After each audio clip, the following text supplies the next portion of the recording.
Assalamualaikum, balik lagi di channel Jam 12. Kali ini aku akan nerusin alur cerita dari manhwa I Have Become a Monster part kedua. Oke, langsung saja masuk ke ceritanya. Bencana kota Dahi yang disebabkan Great Obscenity sudah dikalahkan oleh monster misterius. Monster itu adalah Xiao Qiu. Orang-orang yang menonton siaran langsung sangat bergembira untuk momen satu ini. Saat semua orang sedang berbahagia, ada satu momen yang aneh terjadi di kota Dahi.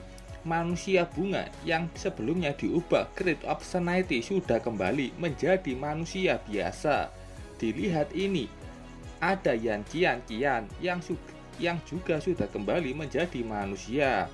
Aku nggak tahu bagaimana perasaannya saat tahu kalau adiknya sudah meninggal. Sebagian orang yang menonton itu terkejut dengan apa yang mereka lihat. Ada juga yang menyadari kalau manusia bunga yang terbunuh oleh bom itu semuanya menjadi manusia lagi. Komentar dari segala pihak mulai bermunculan. Ada yang mengatakan pengorbanan orang meninggal karena bom nuklir itu wajar. Ada juga yang bilang jika saja ada Hero Mask, bencana itu akan selesai dengan cepat. Beberapa saat berlalu, semua komentar, berita, siaran terkait kota Dahi dihapus dan dihilangkan dari publik. Kalian pasti sudah tahu kalau ada yang menjelekkan pemerintahan, pasti mereka akan bergerak cepat. Kita pindah ke kota Bintang. Di ruang rapat markas federasi, satu anggota mulai bicara masalah warga yang perlu diberikan penjelasan mengenai situasi saat ini. Heyao masih diam saja, tampak masih memikirkan keputusannya. Orang ini dalam hatinya mengatakan, karena bom nuklir itu setidaknya di kota Dahi ada 1.000 orang yang tewas.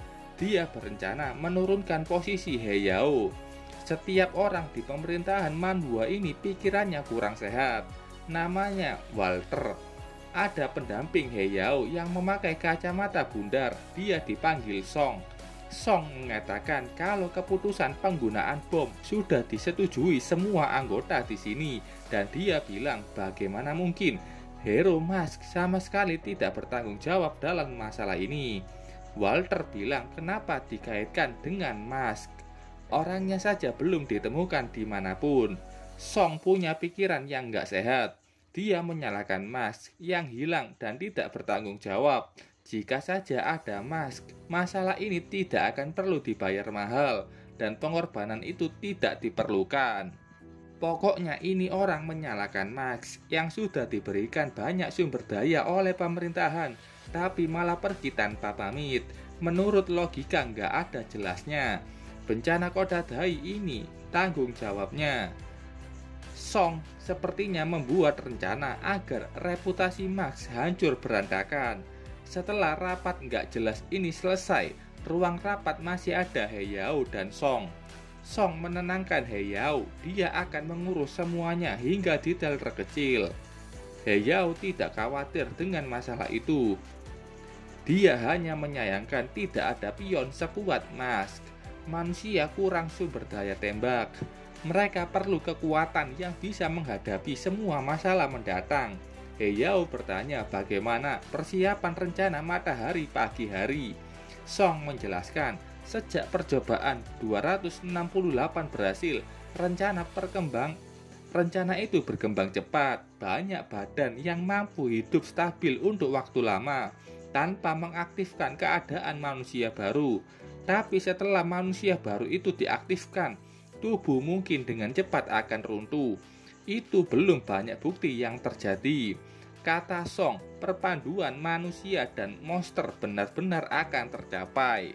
Song dengan sangat yakin bilang mereka akan membuat manusia menuju ke puncak yang belum dicapai. Mereka berencana membuat manusia memiliki kekuatan monster dan mereka bisa menjadi dewa. Oke, kita sudahi masalah kota Dahi. Kita bicara garis depan pertempuran monster. Tidak begitu banyak garis sebagai area. Hingga 1 juta kilometer persegi dari tanah yang luas.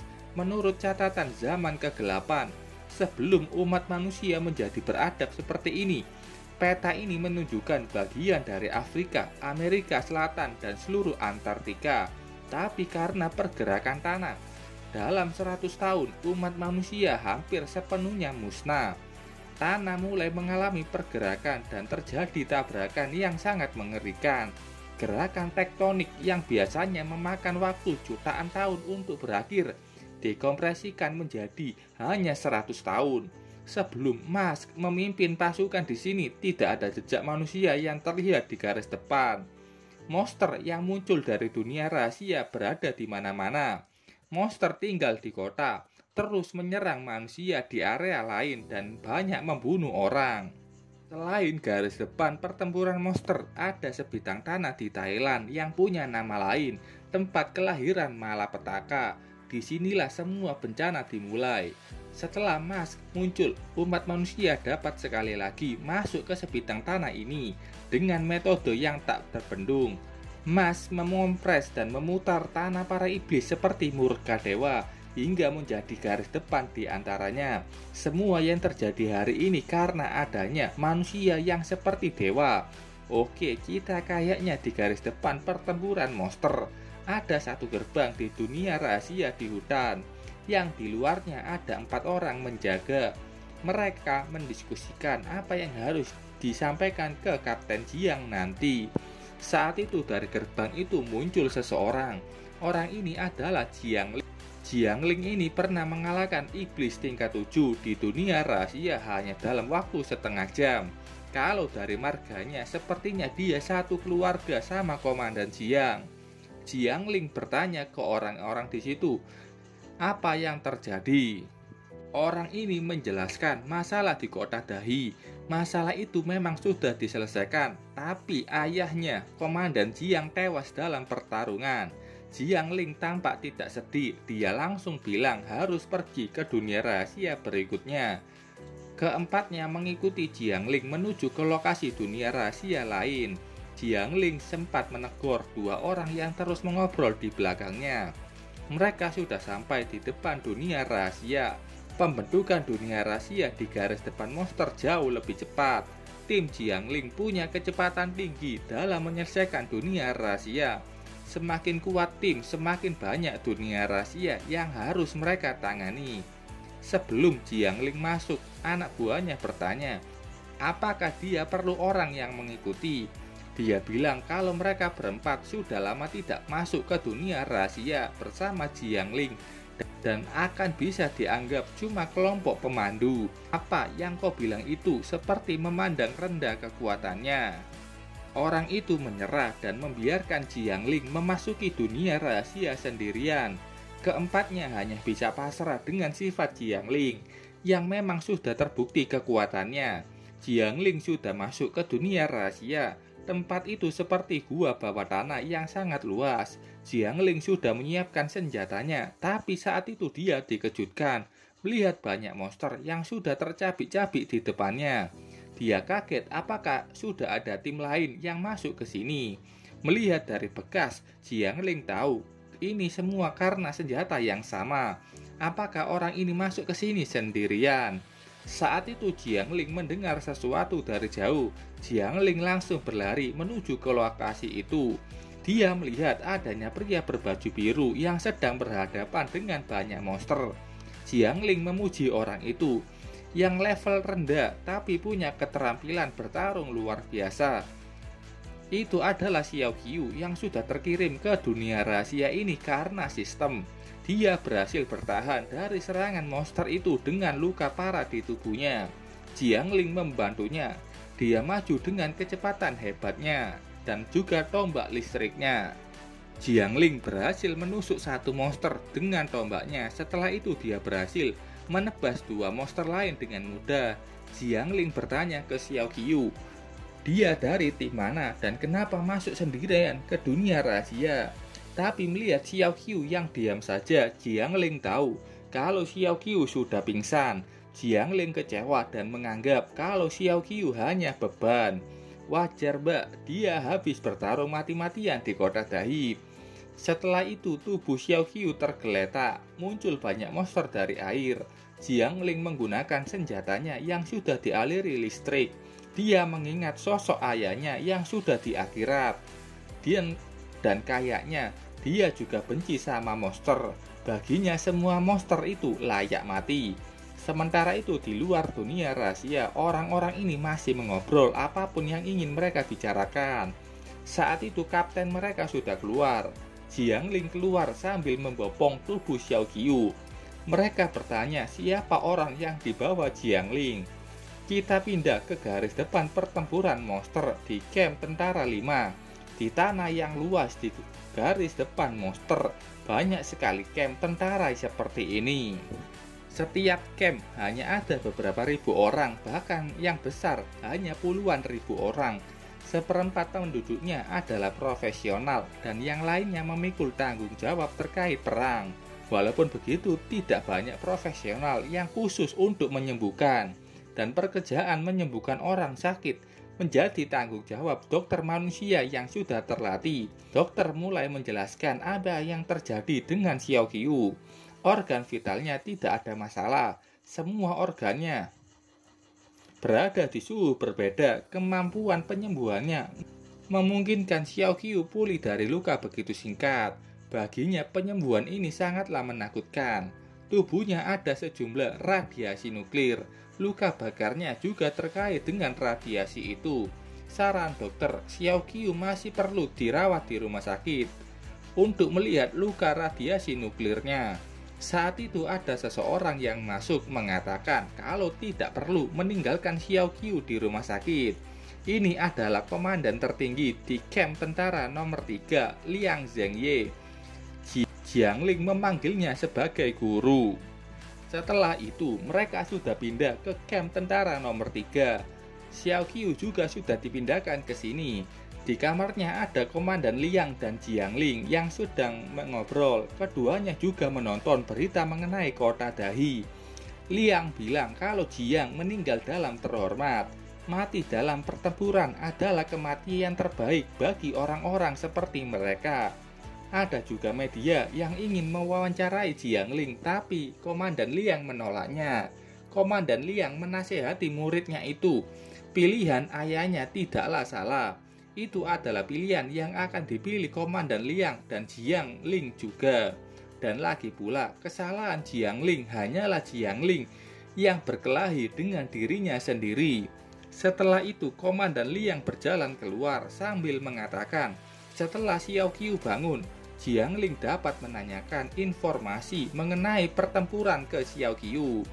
Orang yang menggunakan dan dapat mengendalikan pedang itu adalah orang yang menarik. Itu adalah pedang Blood Raven yang sudah ditaruh di sebelah Xiao Qiu. Jiang Ling ingin bertanya mengenai informasi Xiao Qiu, tapi Komandan Liang langsung pergi dari situ. Sambil melihat Xiao Qiu, dia hanya perlu menunggunya bangun untuk mengetahui semuanya. Setelah itu tampak Xiao Qiu sudah membuka matanya. Melihat tatapan tajam dari mata Xiao Qiu, Jiang Ling refleks mengambil senjatanya dan bersiaga. Ini pertama kalinya dia merasa terancam oleh seseorang. Xiao Qiu langsung paham dengan kondisinya dan meminta tas IV ini bisa dilepaskan. Obrolan mereka begitu singkat. Xiao Qiu tahu kalau dia berada di camp tentara nomor 3 dan tahu kalau Jiang Ling lah yang membawanya keluar dari dunia rahasia. Keduanya juga berkenalan. Media terus menyiarkan mengenai bencana kota Dahi yang mulai menyalahkan ketidakhadiran Hero Mask. Federasi pemerintahan ini mengaku karena sumber daya mereka lah Hero Mask menjadi begitu kuat dan malah pergi tanpa berpamitan meninggalkan semua tanggung jawabnya. Padahal kekuatan Xiao Qiu itu berasal dari sistem. Jiang Ling sangat senang melihat pemerintahan yang cemas. Mereka saat ini mendorong kesalahan ke orang lain dengan kata-kata kasar seperti itu. Itu tandanya mereka sedang gelisah. Saat Hero Mask hadir, semua masalah akan dilemparkan kepadanya. Tapi saat Hero Mask tidak ada, bisa diperlakukan seperti tempat sampah di mana semua tanggung jawab bisa dilemparkan ke situ. Jiang Ling bilang selama Xiao Qiu tidak mengancam camp tentara, dia bisa pergi saat sudah sembuh. Tapi jika Xiao Qiu mengancam camp tentara, Jiang Ling yakin bisa mematahkan semua tulangnya. Xiao Qiu bilang kalau Jiang Ling tidak akan pernah bisa melakukan itu. Bahkan bilang kalau Jiang Ling tidak akan pernah bisa mengalahkannya. Jiang Ling menahan emosinya dan hanya bisa bilang akan menantikan hari di mana harus bertarung dengan Xiao Qiu. Setelah itu Jiang Ling keluar dari situ. 4 anak buahnya menanyakan banyak hal apa yang terjadi. Tapi Jiang Ling jawab tidak tahu. Dia hanya tahu nama orang itu Xiao Qiu. Orang ini yakin pernah mendengar nama Xiao Qiu dari televisi. Saat itu Xiao Qiu juga sudah keluar. Dia sudah membawa pedangnya dan sambil memegang dadanya. Katanya dia mau pergi ke dunia rahasia. Jantung Xiao Qiu sekarang terikat dengan Grid of Sanity. Dia bisa merasakan haus akan kehidupan. Selama Xiao Qiu membunuh monster, dia bisa menyerap energi vitalnya dan menggunakannya untuk menyembuhkan dirinya.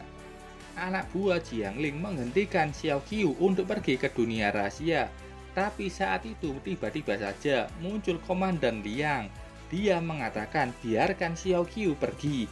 Ini adalah perintahnya dan apakah kalian tidak setuju? Keempatnya langsung setuju dengan pendapat Komandan Liang. Komandan Liang mengatakan setengah dari mereka bisa mengikuti Jiang Ling dan setengahnya lagi bisa ikut Xiao Qiu. Jiang Ling sudah menunggu di depan gerbang camp nomor 3. Saat itu datang 2 anak buahnya. Dia bertanya di mana 2 lainnya. Keduanya menjelaskan apa yang terjadi barusan dan Jiang Ling bertanya, apakah itu benar? Orang itu langsung pergi ke dunia rahasia. Kata mereka benar, dia tidak tahu apa Xiao Qiu itu sombong atau tidak sayang nyawa. Kata Jiang Ling mungkin orang itu punya niat sendiri. Sementara itu di tempat Xiao Qiu yang diikuti 2 orang lainnya. Keduanya menjelaskan siapa itu Jiang Ling yang punya afinitas alami dengan petir sama seperti ayahnya Komandan Jiang. Orang ini juga bertanya apakah Xiao Qiu punya hubungan dengan Komandan Liang. Kenapa Komandan Liang sampai memberikan Xiao Qiu peralatan dan juga melanggar aturan seperti itu. Xiao Qiu menjawab itu dengan singkat.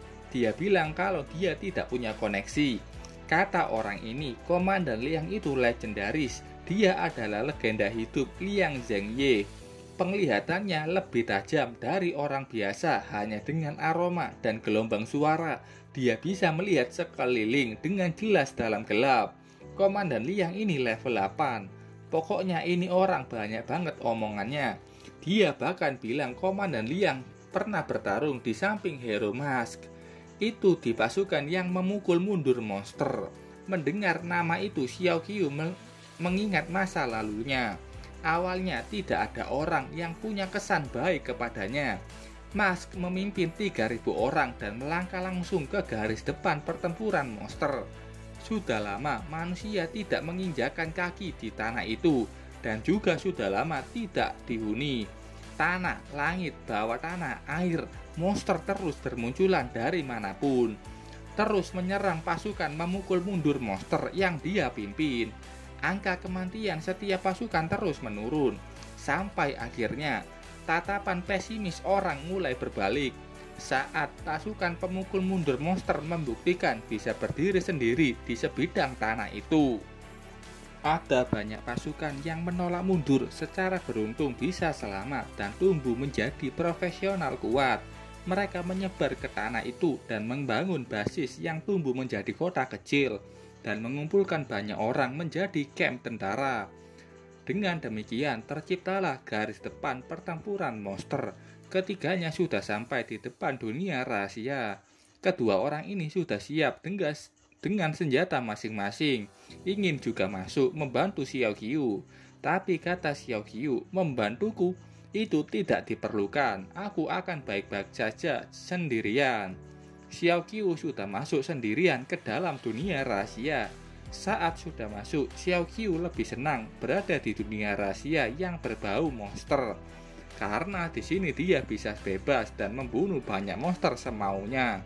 Xiao Qiu sudah berubah menjadi bentuk monster. Muncul banyak monster berkaki 4 yang punya 2 tanduk panjang di kepalanya. Kata Xiao Qiu, dia hanya bisa mempertahankan bentuk monsternya selama 3 menit. Itu semua karena lukanya yang masih belum pulih sepenuhnya. Tapi 3 menit sudah cukup baginya untuk membersihkan dunia rahasia. Xiao Qiu menghilang dari tempatnya, melaju kencang dan sudah mengalahkan banyak monster di depannya. Setelah monster itu mati, tubuhnya memudar menjadi cahaya kecil dan itu memasuki tubuh Xiao Qiu. Jantung Great Obscenity menyerap kekuatan hidup monster dan dengan kekuatan ini, Xiao Qiu bisa menyembuhkan tubuhnya, juga memperpanjang durasi bentuk monsternya. Sementara itu di luar, keduanya berspekulasi bagaimana kondisi Xiao Qiu di dalam. Saat itu keduanya melihat kalau Xiao Qiu sudah keluar. Dia bertanya apakah sudah mengalahkan bos monsternya. Xiao Qiu tidak yakin karena baginya semua monster di dunia rahasia itu sangatlah lemah dan tidak tahu mana bosnya. Dia mengeluarkan item drop dari bos yang kayaknya sebuah taring. Dalam 17 menit, Xiao Qiu sudah berhasil membersihkan dunia rahasia. Itu waktu yang lebih cepat dari Jiangling. Rekor tercepatnya hanya setengah jam. Setelah itu Xiao Qiu berjalan untuk membersihkan banyak dunia rahasia lainnya. Kita pindah ke kelompok Jiangling. Orang yang melihat jejak kaki itu bilang kalau semua yang ada di dunia rahasia sudah diambil orang lain. Ini sudah keempat kalinya mereka melihat jejak kaki yang sama, sudah membersihkan dunia rahasia lebih cepat dari mereka. Keduanya menyangka siapa yang sudah membersihkan. Apakah itu Xiao Qiu yang datang bersama mereka atau ada tim kuat lainnya? Jiangling pergi dari situ. Dia bilang itu bagus kalau ada orang yang membantunya membersihkan dunia rahasia. Tapi dalam hatinya dia bilang harus kembali ke camp dan melihat siapa yang berani menantangnya. Kantor manajemen camp tentara nomor 3. Tim yang kembali ekspedisi harus melapor ke kantor manajemen dan mempertanggungjawabkan hal yang mereka peroleh. Itu akan memudahkan camp tentara untuk berurusan dengan dunia rahasia, juga memberikan pahala kepada orang-orang yang dapat ditukar hadiah di camp. Selain senjata, mereka juga bisa mempelajari pertempuran satu lawan satu dengan panglima tertinggi. Jiangling sudah kembali ke kantor manajemen. Dia melihat 3 orang yang melapor. Yang membuat pegawai itu bingung adalah angka dunia rahasia yang mereka bersihkan. Pria botak ini bilang 17 dunia rahasia dan itu sudah di dalam daftar dunia rahasia mereka. Bukti sudah jelas kalau mereka sudah membersihkan itu. Untuk membuktikan lebih jelas, mereka mengeluarkan banyak item yang dijatuhkan bos monster dunia rahasia. Lihat sendiri dan kalau sudah periksa, langsung mengesahkan nomor pastinya. Pegawai ini tidak curiga ke mereka, hanya saja dia cukup bingung bagaimana mereka bisa menyelesaikan 17 dunia rahasia. Pria botak ini membanggakan Xiao Qiu yang ditunjuk sendiri oleh panglima tertinggi dan dia sendirian yang menyelesaikan dunia rahasia. Mengetahui itu, pegawai ini meminta Xiao Qiu untuk menyelesaikan juga dunia rahasia level 6 yang sudah membuat 2 tim hilang. Xiao Qiu sudah menerima misi itu. Pria botak ini malah berbicara seperti membandingkan Xiao Qiu dengan Jiangling. Padahal di belakangnya sudah ada Jiangling. Jiangling melototinya. Pria botak ini langsung meminta maaf untuk tidak dimasukkan ke dalam hati semua perkataannya barusan. Satu orang melihat daftar dari dunia rahasia yang diselesaikan Xiao Qiu dan yakin semua ini adalah dunia rahasia yang mereka kunjungi tadi. Jiangling tanya apakah Xiao Qiu sendiri yang menyelesaikannya. Xiao Qiu menjawabnya itu benar. Jiangling akhirnya tahu dari mana kepercayaan diri Xiao Qiu tadi. Dia bilang juga akan mengambil misi dunia rahasia level 6 dan menantang Xiao Qiu siapa yang lebih cepat menyelesaikan dunia rahasia itu. Setelah mengatakan itu, Jiang Ling sudah pergi dari situ. Melihat dunia rahasia yang didaftar ini, Xiao Qiu akhirnya tahu kenapa sistem membawanya ke garis depan. Dia mengingat kejadian apa yang terjadi di garis depan setelah insiden Great Obscenity. Pria pirang ini akhirnya menyadari di mana dia mengenali Xiao Qiu. Dia melihat wajahnya dan juga pedang yang dipakai Xiao Qiu. Akhirnya dia tahu siapa Xiao Qiu. Pusat komando camp tentara nomor 3. Orang itu sudah menuju ke sana melaporkan Xiao Qiu yang menjadi penjahat di kota Dai sebelumnya. Komandan Liang bilang itu mungkin kebetulan saja karena jarak kota Dai dan garis depan sangatlah jauh. Orang ini tetap yakin kalau Xiao Qiu adalah orang yang sama, melihat wajah dan juga pedang yang dia pakai. Tapi dalam hatinya dia tidak tahu bagaimana Xiao Qiu bisa muncul di garis depan begitu cepat. Liang bilang besok setelah Xiao Qiu membersihkan dunia rahasia, setelah menyelidiki mengenai itu dia akan pergi ke sana. Orang ini sangat senang mendengar itu. Kalau itu benar, dia bisa mendapatkan pencapaian yang luar biasa. Sementara itu di dunia rahasia level 6, ada 6 orang yang siap masuk. Anak buah Jiang Ling ingin juga masuk ke dalam, karena mereka sudah lama tidak masuk ke dunia rahasia. Jiang Ling tahu kalau mereka ini ingin mendapatkan pencapaian juga setelah mendengar kalau dunia rahasia ini sudah mengalahkan 2 tim. Akhirnya Jiang Ling mengatakan ke mereka untuk mengikutinya. Dia juga menasihati kalau ini pertarungan antara dirinya dan Xiao Qiu. Mereka tidak perlu ikut campur. Xiao Qiu hanya diam saja mengikuti mereka. Setelah semua orang sudah masuk, orang ini bingung kenapa Komandan Liang yang katanya akan datang ke sini tidak kunjung datang. Tapi dia memutuskan untuk ikut masuk ke dalam juga. Di dalam dunia rahasia yang sudah mirip tunnel atau terowongan bawah tanah. Satu orang menggunakan skill yang bisa mengetahui suhu kelembapan udara. Tempat ini cukup merepotkan untuk pertarungan karena tidak begitu luas. Hembusan angin besar datang dari jauh. Mereka melihat ke sana dan melihat banyak pasang mata yang mendekat. Itu adalah pasang mata dari buaya yang dalam jumlah banyak sudah menuju ke mereka. Jiang Ling melangkah ke depan, mengarahkan tombaknya yang sudah dialiri petir. Tembakan petir besar sudah dia arahkan ke gerombolan buaya. Serangan itu begitu kuat sampai membersihkan semua buaya yang datang. Kata Jiang Ling, itu hanya kebetulan yang bagus. Monster itu berkumpul dalam garis lurus. Jiang Ling meneruskan perjalanannya.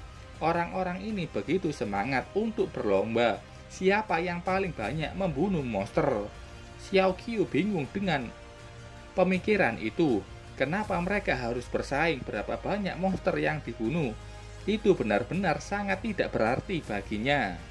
Mereka sudah berjalan selama 10 menit dan belum ada monster lain yang muncul. Jiang Ling berhenti dan bingung. Sebelumnya ada 2 tim yang hilang di sini. Tapi kenapa mereka tidak menemukan satu tubuh atau barang mereka? Anak buahnya bilang mungkin saja mereka sudah hilang dalam gelombang pertama tadi. Dan barang-barang itu menjadi debu karena serangan Jiang Ling. Ada satu orang yang bertanya, apakah mereka mendengar sesuatu sambil menempelkan telinganya ke tembok. Saat itu mereka langsung bersiaga akan sesuatu yang datang. Tempat itu mulai bergetar hebat. Datang buaya merah besar yang ukurannya sampai menutupi jalan. Orang lain langsung takut melihat monster besar itu datang. Jiang Ling bingung kenapa mereka kok takut. Dan akhirnya tahu kalau buaya ini memancarkan aura ketakutan. Jiang Ling menganggap itu adalah trik murahan. Jiang Ling sudah maju menyerang buaya itu, sementara Xiao Qiu tampak menyiapkan pedangnya dan juga dengan sangat kuat menancapkan pedang itu ke tanah. Jiang Ling sudah maju dan dengan mudah melubangi kepala buaya monster itu.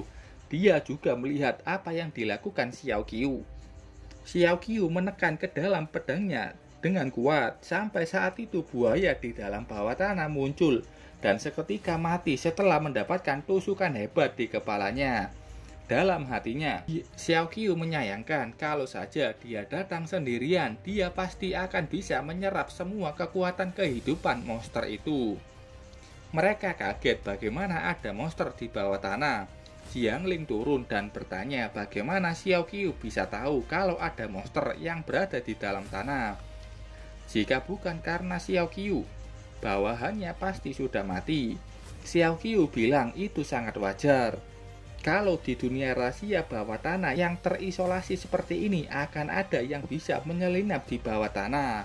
Orang yang punya pendengaran tajam ini bertanya, tapi bagaimana dia bisa membedakan monster di tengah guncangan dan bisa menemukan titik lemahnya?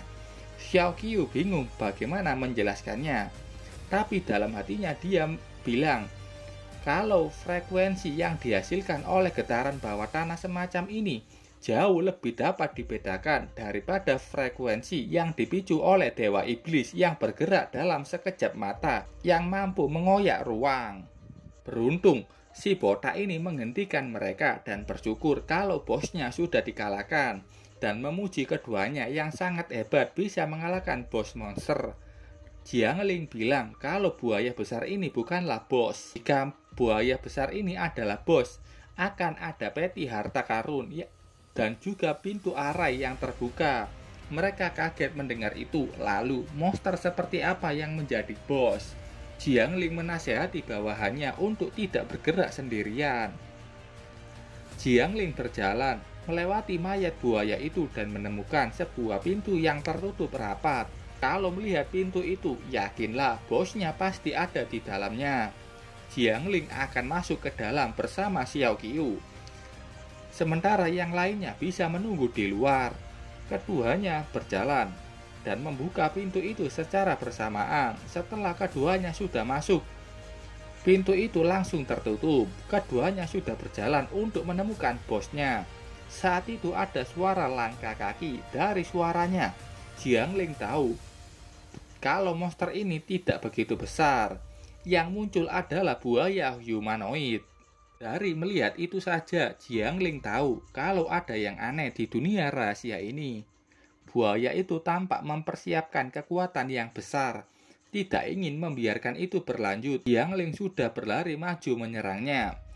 Xiao Qiu memuji Jiangling yang punya kecepatan melebihi kecepatan suara.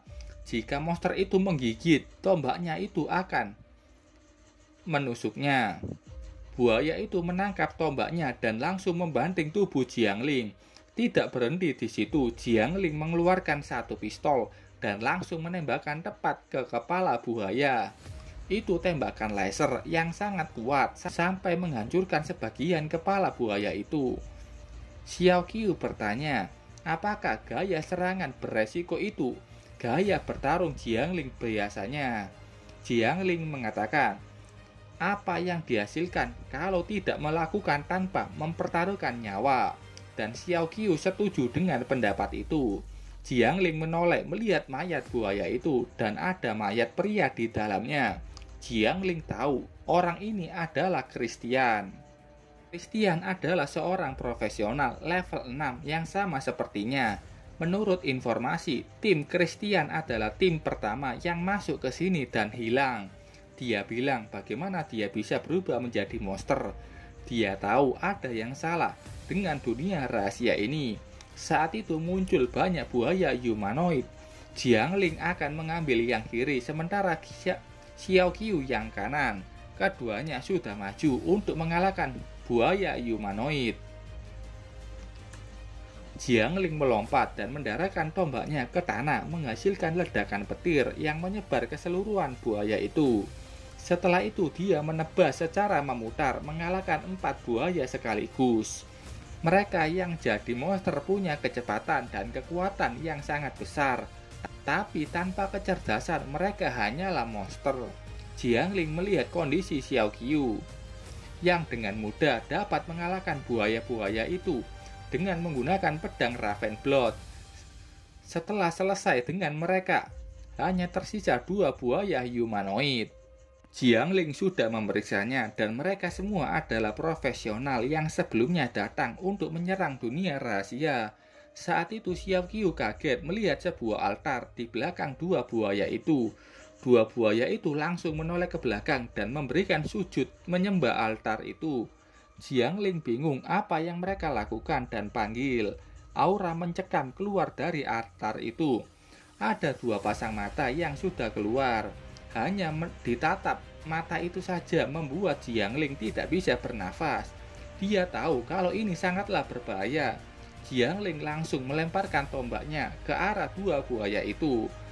Setelah kedua buaya itu mati tertusuk, pemanggilan itu gagal. Mata yang ada di altar mulai tertutup secara perlahan dan menghilang bersamaan dengan altar itu. Jiangling bertanya apa yang sebenarnya ingin mereka panggil dan kenapa mata itu menatap kita. Xiao Qiu tahu itu adalah Demon God yang hidup di dalam kehampaan dan satu-satunya yang dia lihat hanyalah Xiao Qiu. Seakan mereka melihat kenalan lama. Setelah itu mereka sudah keluar dari dunia rahasia dan bertemu di luar. Jiangling tidak mau membicarakan hal itu dulu dan harus segera kembali ke camp tentara. Ada yang penting untuk dilaporkan. Saat itu datang Komandan Liang bersama dengan tentara bersenjata lengkap.